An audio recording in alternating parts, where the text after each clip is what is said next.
All right. Hello, Helen French. How are you? I'm well. Thank you for having me. Oh my gosh, thank you for coming over here. We're filming in Tampa, although we both live in St. Pete. Oh, So that's funny. Yeah. I know We had to should meet have. over here. I know. Yeah, yeah. I'm just so excited. I'm talking with Helen French, the executive director of the St. Pete Arts Alliance, Yes. and this is a role you took on August 1. August 1. So that's 70 days ago. So we're still in the day markers. Yeah, I look at my watch because there's a calendar up there. I'm like, 70 days. 70 days. Yeah. Oh my gosh. So let's just start. How are you?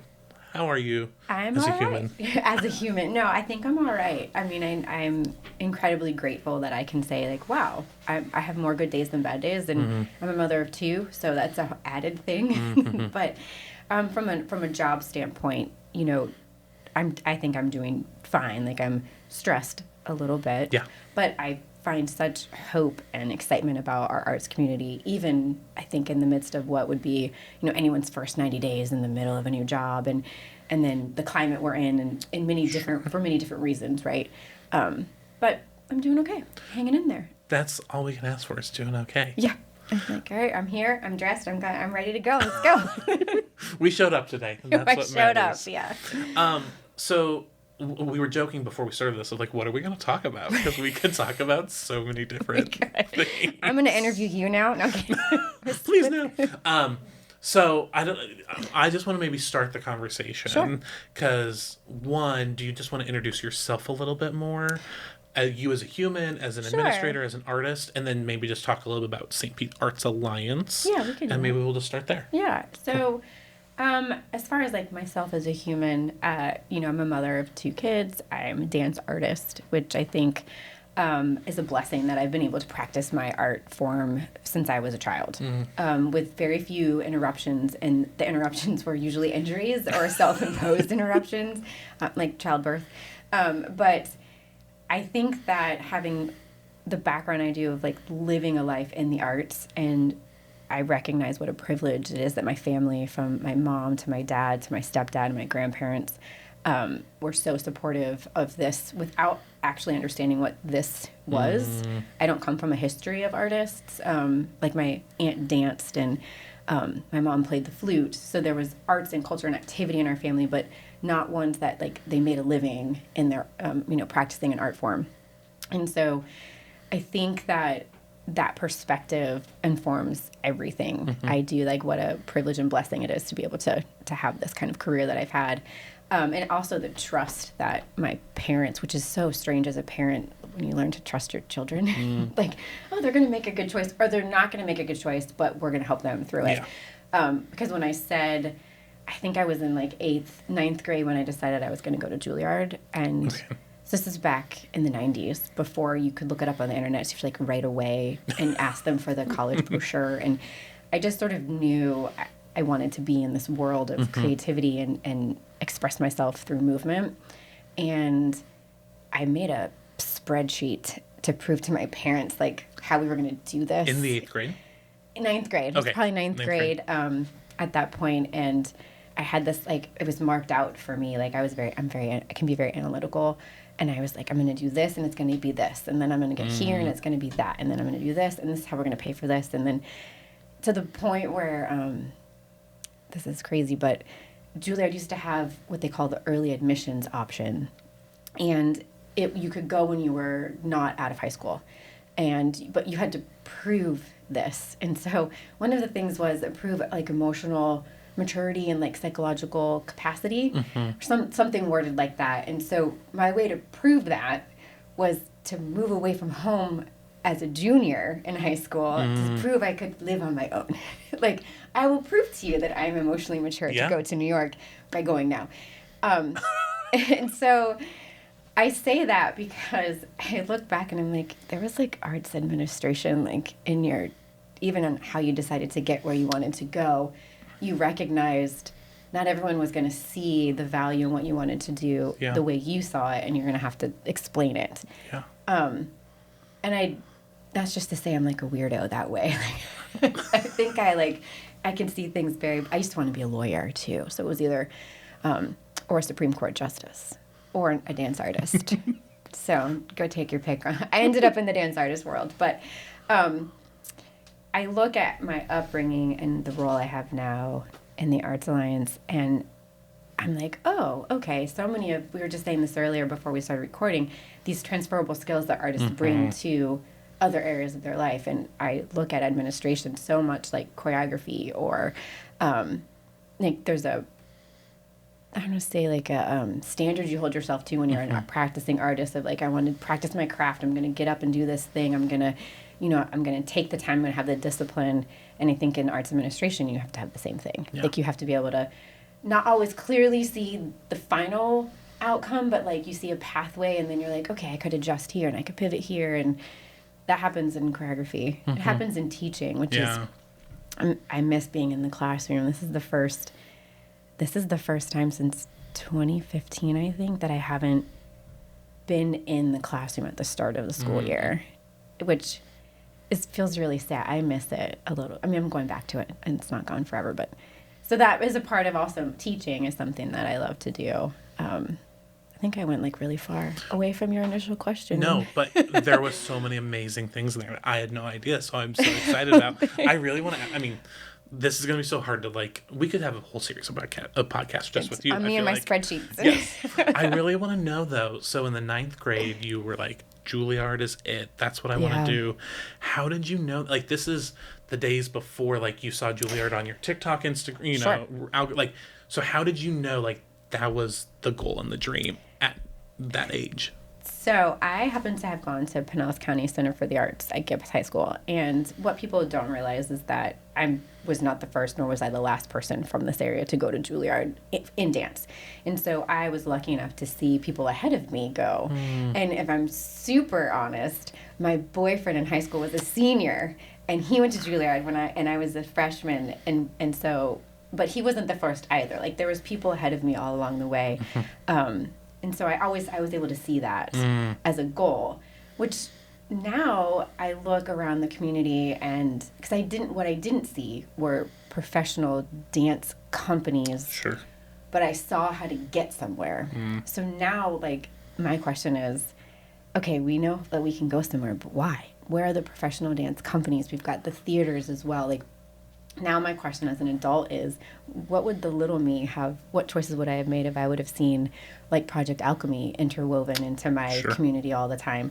What choices would I have made differently? Not that I made bad ones, but like now I wonder like, oh, what would I have done differently if I would have seen something different? But I went to Juilliard because the school used to come to Gibbs to do their annual auditions. Okay. And we were encouraged, or some of us were invited and encouraged to take the audition class as just a master class, as a learning experience, which was common back in the day to just like, you're not really auditioning, you're just taking it for experience. And so, I don't know if I would have grown up, if I was growing up now, if my parents would have had the means to fly me to New York to audition. Like, I think I just was so lucky that our area had the national tour came here. Sure. So it was just like, it seems like a viable option. Right. And also, I really don't like being told no. So if like someone had said, you can't do this, I'd have been like, oh, really? Oh, really? Bring it. I'm going to do this. Yeah. So I want to ask, so you said like the seeds of arts administration were there with the spreadsheets and knowing that like the analytical. So many people, one, don't even know that arts administration is a thing. And two, I feel like so many people don't even know like, oh, that's a career. Right.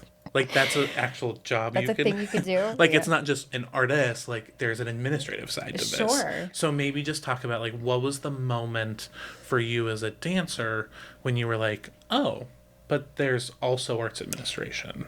Wow. Yeah. I think it would probably go all the way back to when I was in New York. So I danced for a company called Puglisi Dance Theater. And before it was Puglisi Dance Theater, it was Puglisi Form and Dance. And then there was a company split, and Jacqueline Puglisi took over the company.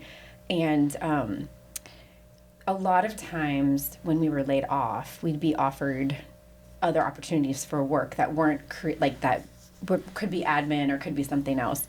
And I just remember being around spaces where my artistic director also had an administrative side, and I saw it happen, and then I would help her, or I would be sent to stage works in different colleges or in other parts of the country, and I'd have to understand how to like connect to an administrative person and say like, North Carolina Ballet or, and so I started to see like, oh, there's this other way. And actually how I'm speaking from an artistic standpoint needs to be translated into like a office speak or something. And I don't know that I was like intentionally like, oh, let's be curious about that. But you just sort of realize, oh, my elevator pitch for this to this person needs to sound like this. Right. And then as I realized the default everyone says when you're not going to practice your craft is to teach. And I was like, well, that's so insulting to all teachers because there are amazing teachers and that is their artistry. Yeah.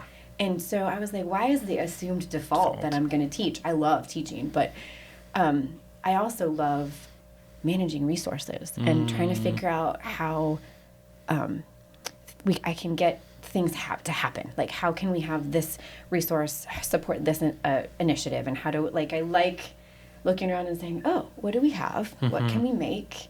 It's kind of like cooking or choreography. Like, how are we going to do this? And you have to have some type of administration understanding. Yeah. Otherwise, it's just a little hodgepodgey and maybe not sustainable or, I don't want to say not convincing enough to people who don't understand what you're doing. So they're like, what are you talking about? You can't be so like namby-pamby that people are like, oh, I don't know why I would invest in that. Right. So I think my interest in arts administration just evolved from being in the company and kind of seeing it as a necessity if you want to get stuff done. Yeah.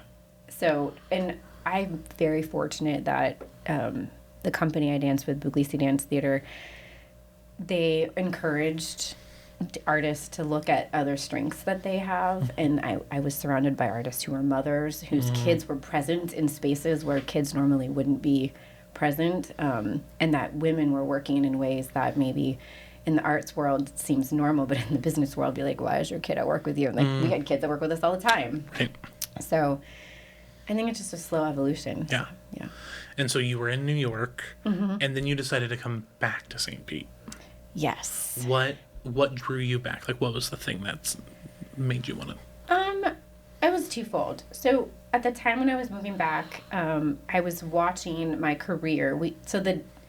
The dynamic of how company life was structured from a contractual standpoint started shifting between 2006 and 2008.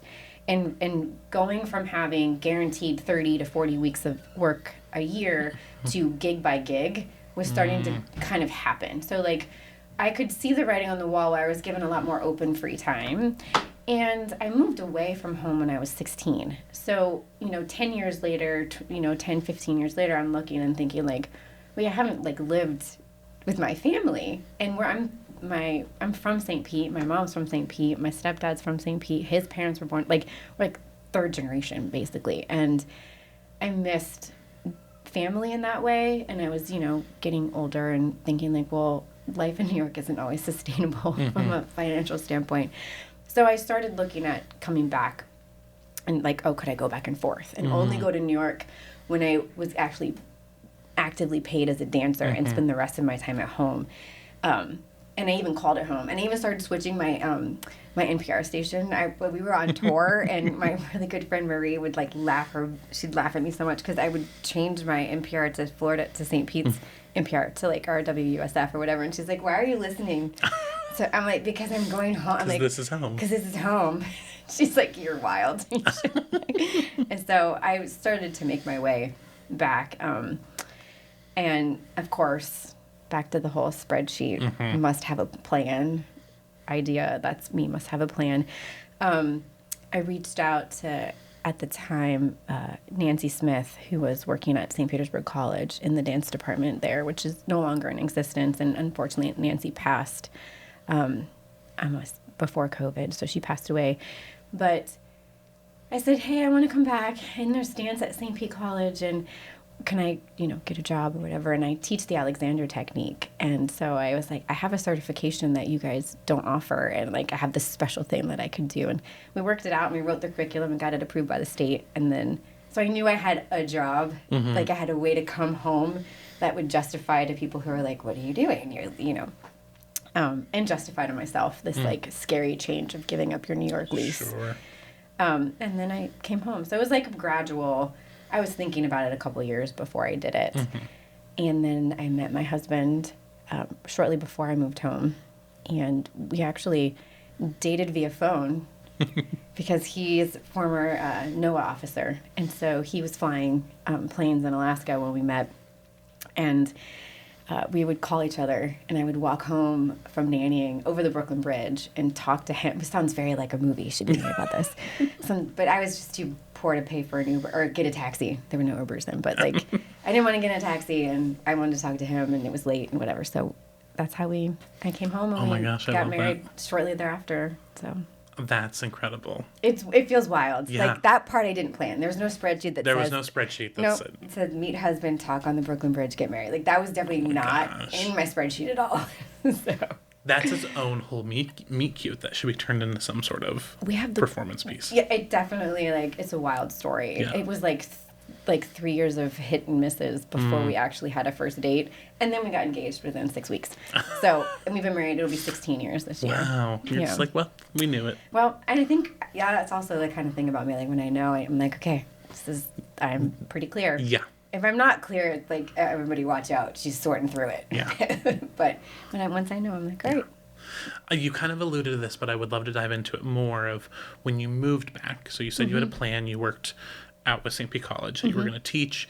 Do you think that the arts administrative skills that you kind of developed and honed in New York helped your creative process here, especially when we think about like Beacon and building that up, because I think sometimes artists are like, I want to do things, but don't know how to do them. So coming back and now having those skills, do you think that kind of pushed things forward for you? I think so. I think timing is everything, right? Right. It's location, or timing. So, but I think, yes, to your point, I think having that interest, like, kind of propelled some of my ideas. But when I first moved back, it was clear to me that there were some arts men I did not want to do. Like, I did not want to weed through the bureaucracy of, like, a college institution. Not at that point in my career. I was like, wow, that's a whole other beast that I just don't feel connected to. But right after I moved back, it was not too many months, I met, there's 2 move backs, let's put it this way. Okay. So I ended up moving away for a little while because my husband got deployed. And so we kind of traveled to where he needed to be. But Beacon came about because I had some arts admin chops, but I met someone who had better arts admin chops than me, Lauren Sloan. And she's from here as well and was working in New York, but home we were on the same adjudication panel for something at USF. And we sat around talking, and we were like, this is what St. Pete needs. And we'd both gone to Gibbs, and we both had careers in other spaces, and we were like, but we're so ready. St. Pete's ready for this.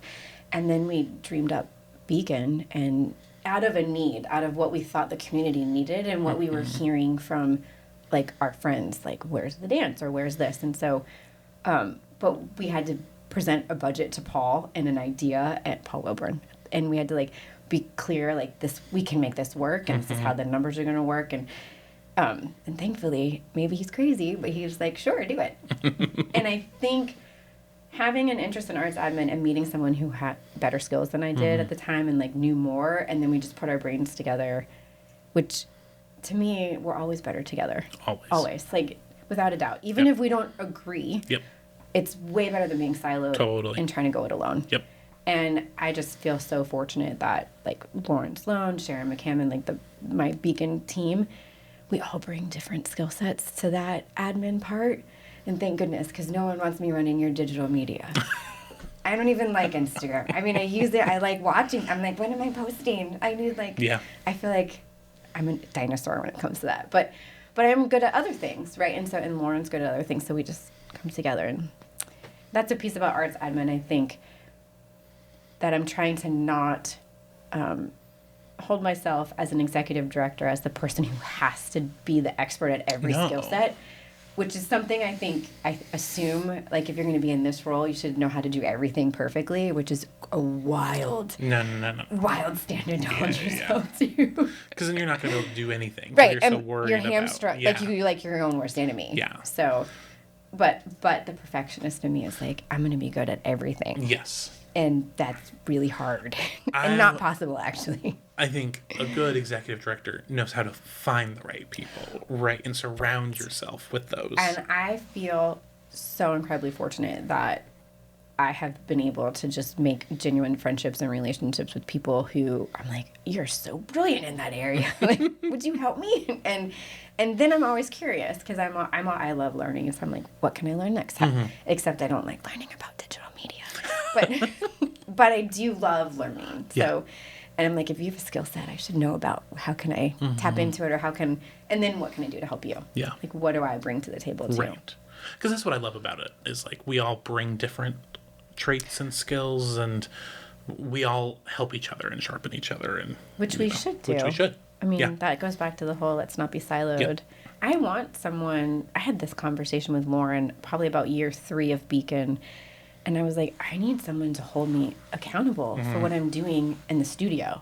I need a director at the front of the room to say like, you could do that better, or try it this way, or have you considered? And I think sometimes my fear when I was looking at taking this role as the ED was that I wouldn't have someone doing that for me, because I know how much I missed it from the artistic side, and how much I want to be held to a standard, which I don't know if everyone is the same way, but I'm so, like, the worst thing in dance is to not get a correction. Like, if a choreographer or if a teacher doesn't give you something to work on, then I always assumed they weren't even paying attention to me. Which is devastating because you're out there working so hard. you want some feedback on what you've done. And I think my fear coming into this job was a little bit of like, am I not going to be held to a standard? And I don't mean like my performance review from the board. I mean like thinking standard. Like, am I really pushing myself? Right. What am I really being innovative? Am I really looking, or like, did you just like call in today and like not even show up with your brain? Right.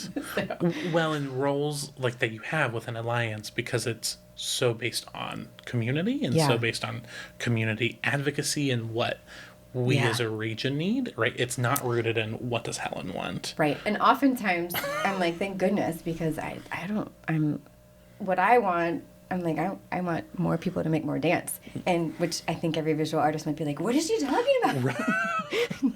I'm like, I want more art all the time. I want more art experiences everywhere.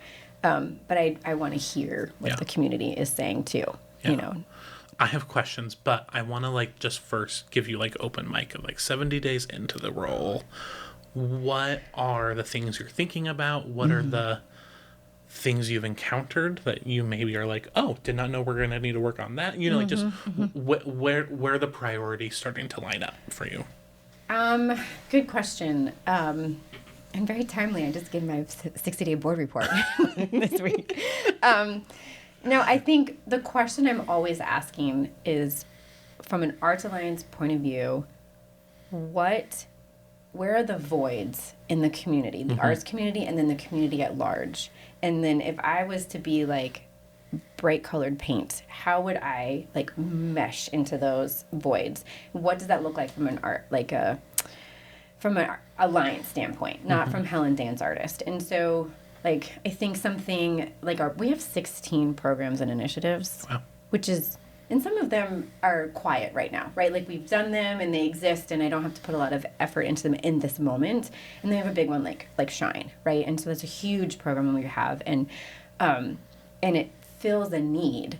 And then my next question is like, what's the other need? Is it performance opportunities for performing artists? Which, yes, it is. But then how do we fill that need? Like, what do we do well with Shine that could translate to here? What do I do well with other programs that could translate?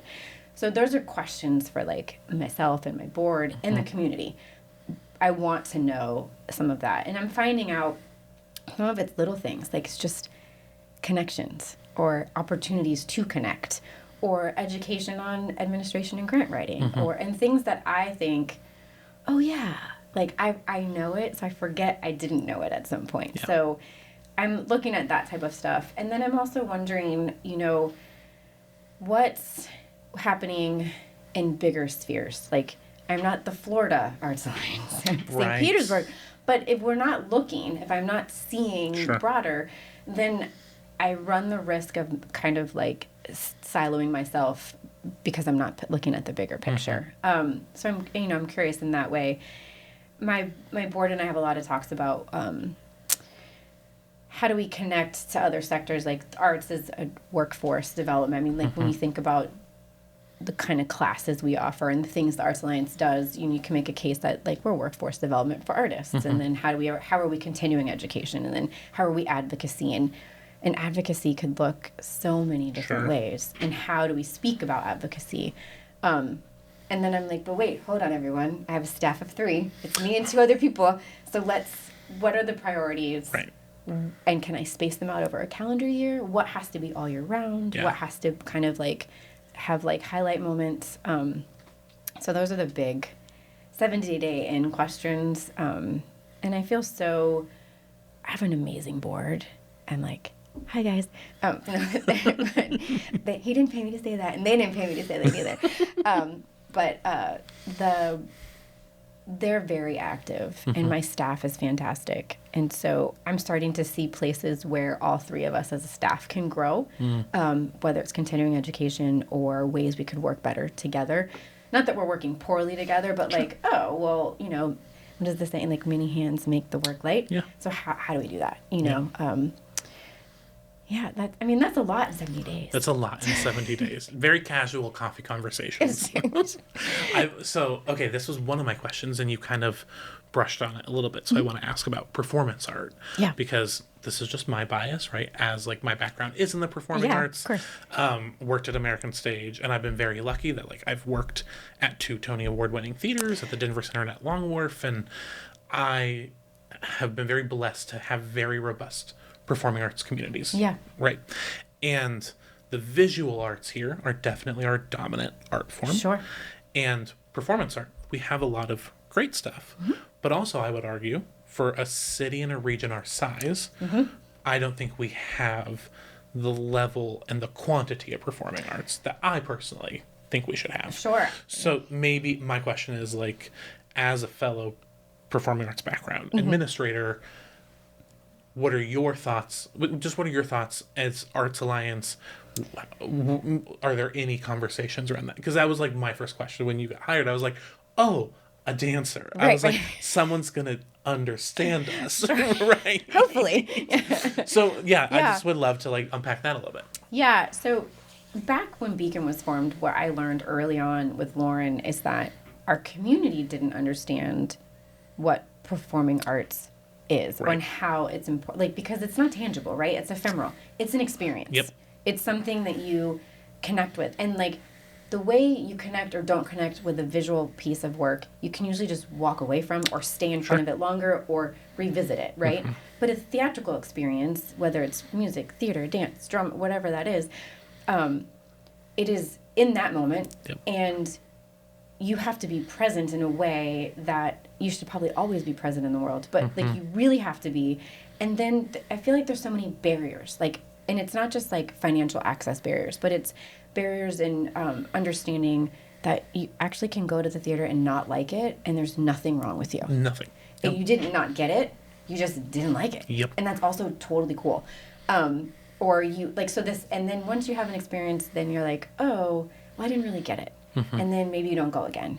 Or maybe you have an amazing experience, but the next time it's like not quite as amazing, but then you feel like you did something wrong. Or and maybe not everyone feels that way, but I've just noticed that this expectation from the community about what performing arts is sort of skewed from what the doer, the performer, is offering. Right. And so I wonder, and I wondered this with Beacon, how do I educate the community? How do I be engaging and inviting and open and educate them? Is it, meet and greets? Is it, which maybe works sometimes, but is it just the way you talk about it in the press? Is it the way you hold yourself in spaces and invite people to come? Do you open the doors for rehearsals? I mean, things that theaters do and that dance companies do. But I also think it starts at the cellular level. You have to dance to understand. Like once you get it in your body, even if you're not good at it, like your cells get it. And that sounds, I feel like maybe I sound crazy when I say that, but I'm a dancer, and when I hear music and the vibrations change my experience in the space, and then I move my body, and then I say words, And as a act, like in theater, it's the same. You're inhabiting a moment physically, and I think so. Then my next question is, well, if I'm going to educate you, why don't you join me? Right. Come take class with me, or which is hard because taking class is time, and where do we offer that? But like, I would love to see spaces where, and I did this a little bit when I was a Creative Pinellas Artist Laureate, where I just went into the galleries and held office hours, and I was just in the space, making art, dancing. Sometimes I was laid on the floor, rolling around, trying to work out a phrase, and people would come in and they could join me or not, or watch. But I was trying to break down this like barrier that you have to always observe it, that you could actually be part of it. Yeah. So I think to your question, I think it's a little bit of like, go experience it on not just the viewer side, but like the doer side is helpful. I also think we could help our artists. Like, why does every artist have to do that heavy lift? Like, why is it always, like, where could I come alongside a small company or a group of artists that wants to get their work out there, but they, how does that play into it? Yeah. So it's just, I think I answered your question kind of. Yeah, no, well, I don't even know if I wasn't even a clear question. Yeah, it's just something that sits with me a lot as someone that has that background in the area and someone that wants to see small companies start to grow, because I really do think, right, like rising tide floats all boats. Absolutely. And I love the success of things like Shine. I love how much work and attention and appreciation the visual arts have. And one of my like dreams and goals is that performance art can live in that space as well, where people are excited to go to multiple theaters and dance companies and or that you have a choice, that you could be like, we have so much going on, I have to actually choose between this or this tonight, which to me, I'm always saying, like, we need accessible spaces for the work of getting to the performance, because the work is really where it's at. I mean, that the process is where it is. That's the money of it for the doer, but like the performance is what we monetize. Yes. And which is a weird thing. Like, we should flip that and monetize the process. Well, and that's what I don't think people understand is like that performance is really only a tenth maybe of all of the time, energy, and money that has gone into this process, right? Like, which is what I try to educate people when they want to hire a dancer to do like a thing at an event. And I'm like, but wait a second, you know what that person's bringing to the table?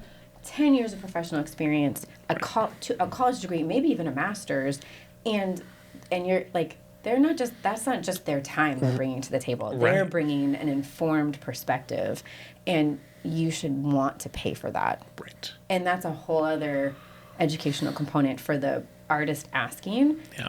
And then for the person wanting art in their experience, or wanting performance in their experience. That's also one of my dreams, is that there's enough work for performing artists that performing artists can feel like they can comfortably live here. Yeah. Right? Because luckily, there's a lot of work for visual artists. There's not enough, but there's... Sure. I mean, we could always have more art. Right. That is one thing I think will just save all of humanity. Right. But I just always wish there was more opportunities for full-time union actors, stage managers, dancers to actually put down roots here and not feel like they can just do a contract and then have to go somewhere, Yeah, absolutely. Yeah. I mean, I think too a lot about, I know I said this earlier, like the cellular level of things, but like living in New York, the urgency that happens, you're physically moving at a more urgent pace almost every day, to the point where I joke, like, whenever I go back now, I'm like, I'm out of New York shape.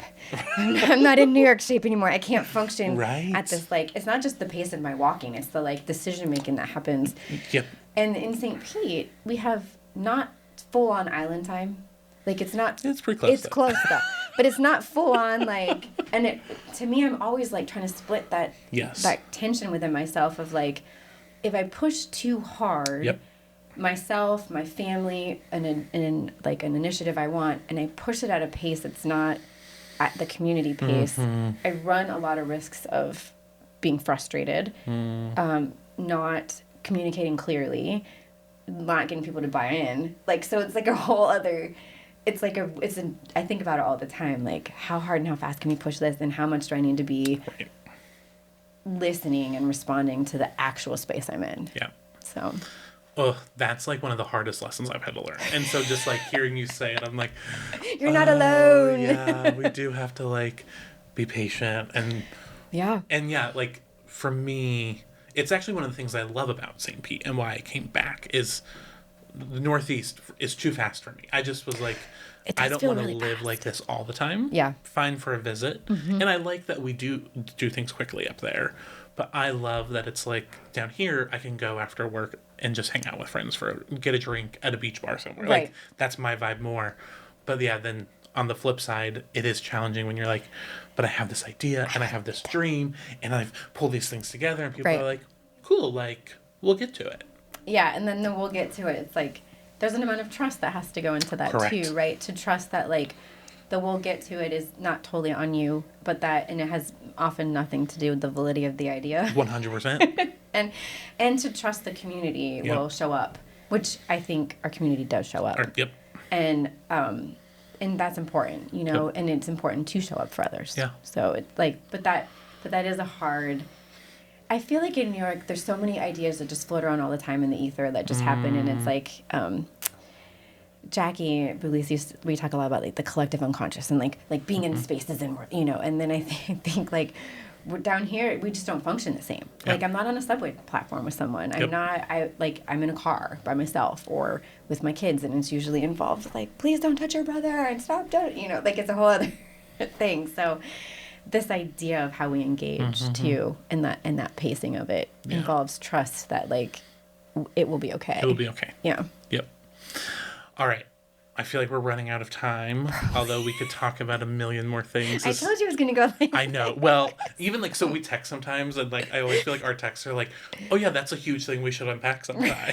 I was like, have you read these books? I joined the book club, but these are not on your list, and I feel like we need to read these. And so I knew this conversation was going to be like, here's 1.5 million things we could talk about. Before we close and before we get to rapid fire questions, is there anything else that you really want to just make known about the work you're doing, about you yourself, or just anything that like you really, while you have this opportunity, want people to know and hear? Well, first, they should know about what you're doing, and thank you. And I do mean that sincerely. Like, I thank you for having me on, but I also think when people aren't covering art enough. Like, we've got some that are really, like, Bill DeYoung, David Warner, there are some people covering the arts, and I don't mean to leave anybody out, sorry guys, if I left, but, like, I think that you bring a viewpoint and a history of understanding art that is important for our community to hear, and so I appreciate it. I also love that it's performing art. I mean, not even kidding, I love that it's performing arts focused, but I do think it's important, so thank you for that. But also just, I always think of, like, the Arts Alliance and my role is like a service oriented. And so I'm always wondering, like, what can I do? How can I be better? And I think I've heard you say this, like, what am I doing wrong? Tell me. Like, or like, I would like, you know, so it goes back to the accountability piece. Yeah. So I love to hear from people. I don't have all the answers. I'm happy to look for them with you. I'm happy to work together to figure stuff out. But I always assume the best in people, which people tell me is dangerous, but I would rather walk around that way and be hope-filled than kind of always looking around like what's going to attack. It's like too exhausting. It's too exhausting. And it goes back to the trust thing. Yeah, So. I would rather just trust you. I believe all people are good. Yeah. I just genuinely do. I think and we all have bad days. We all have bad days, yep. And I think as long as we find our shared values, you know. Yeah. And the service organization, like, I, as Avery the human, have my own goals, hopes, dreams, aspirations, but, like, I really do believe that if we can create an arts-loving community, then we will all grow from that. And so that's what we're trying to do at Arts Passport is. So, if someone has feedback, please give me the feedback. And I want you to say it nicely. Please give it to me after 1 p.m. when I'm, like, fed and happy. Or, like, take me out to a drink and then give me the idea. Truly, because that's what Arts Passport is existing to do, because I just believe if we can create a community that appreciates and supports the art, then all artists will grow from that. And you don't have to like all art. That's okay. You don't. I definitely don't like all art. but I like a lot of it, Yep. and I like that it exists. And also, my opinion on it changes sometimes, right? That's what I love about this. Which, as it should. As it should. All right, let's end with some rapid fire questions. Are you ready? I think so. Okay, first up, what does artistic community mean to you? It means hope and connections. Yeah. I summed it up nicely. You summed it up nicely. Some people are like, here's my answer, now let me explain it. And some people are like, nope, I got it. Hope and connections, yeah. Okay, in one word, what is your hope for the Tampa Bay art community? Flourishing. Flourishing. Okay. To flourish is 2 words. Yes. So I can't do that. But so I I'll get say it. flourishing. We want it to flourish. Exactly. Yep. Okay, and then lastly, just for fun, Yes. if you could have dinner with any artist, living or past, who would it be? I thought about this one really hard because there's 2, and I've narrowed it down to 1. Okay. But Hildegard von Bingen would be the person I would I love. don't think I'm familiar with her. 12th century composer, spiritual faith-filled woman, healer. I did my research for my MFA. Part of my thesis was on her. She was immured and shut away by her parents because she had visions, but she counseled kings and leaders, and she was a healer, and she did a bunch of but she was also a composer. And I just think as a woman artist who was, oppressed in so many ways, it's 12th century, yeah, if I could have dinner. I don't want to eat I don't want to be immured with her and caged up and anything, but I would love to have dinner with her. You want to take her to Ford's Garage or someplace? Yeah, something awesome. Go sit on the beach together. Right. I love it. Well, thank you so much for coming on. I just appreciate all you're doing. I appreciate your support for everything. I appreciate your support of the Arts Passport. So thank you for having this conversation today. You're welcome. Thanks for having me. All right, that's it. We're all done. I knew we were going to touch on we didn't touch on half the things. I know. We could have talked about books. We could have talked about so many things, but I feel like it was a great conversation. Thank you. Yeah, it was really Start your fun. own podcast. It was